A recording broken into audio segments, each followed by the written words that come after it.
Now, your Super Doppler 10 forecast with meteorologist Jeff Edmondson.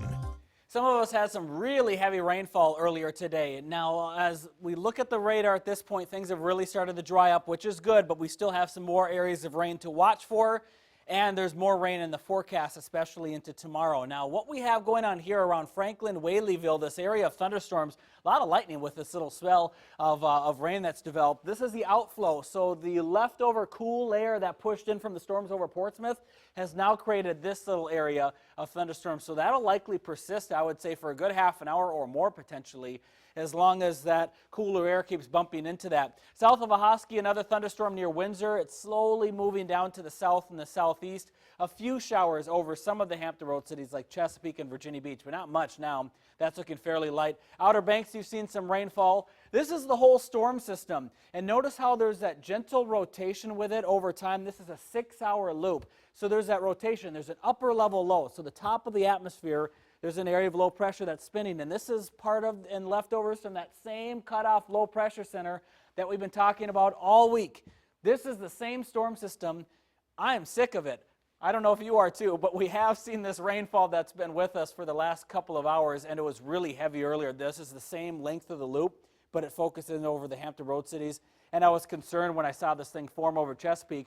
We got that heavy rain into Portsmouth, and some of those totals were really high too. Let's talk about some of your rainfall totals. We'll start to the north. Gloucester, we've had 3/10 of an inch today, 1/4 of an inch in Matthews, 2.5 inches in Williamsburg. These totals are all over the map. Newport News, you've seen 2 inches. At Langley, less than 1/4 of an inch. What an extreme difference there. Buckrow Beach, a little bit more, around 7/10 of an inch. Melfa, not a drop. You needed some rain. Didn't get any today. Ocean View, 1.14 inches. Ghent, 1.5 inches. Into Virginia Beach, the totals decreased as we move further to the beach. Linwood, a little bit low. But overall, we've seen rainfall totals. It really depends on where you are. And there's Bowers Hill and areas in Portsmouth around 3.5 inches. Suffolk at 0.39 inches of rainfall today.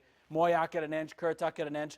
It's just all over, and yeah, those numbers are actually accurate. It just seems very strange how you drive 10 miles one way and you can go from 2 inches to basically 1/4 of an inch, but that's what we had today. The last 10 days, 7 of the last 10 days we've seen rainfall. Tuesday on the 16th, we had more than 1 inch of rain. Today, at least officially for Norfolk, that's the number that we have now. So a little bit low compared to some of those other numbers that we had, but we've seen a lot of rain. This is for the Eastern Shore. You've only seen 7/10 of an inch of rain this month so far. You need some more rainfall. You have a drought that's starting to develop here soon if we don't get some rain. Maybe some tomorrow, probably not. The rest of us could see some showers developing in the afternoon. Let's talk about this. So tomorrow morning at 7 a.m., we should be dry, but there's a big change in the forecast tomorrow, and I believe we'll see showers and storms developing between 10 a.m. and 11 a.m. all across Hampton Roads. And it looks like the coverage is fairly widespread going into the early afternoon. So the afternoon could be a washout now with this heavy rain that we have across our area. 7-day forecast has rainfall that's going to be still possible Monday, but not much. Tuesday looks dry. Wednesday, still hot with a slight chance for rain.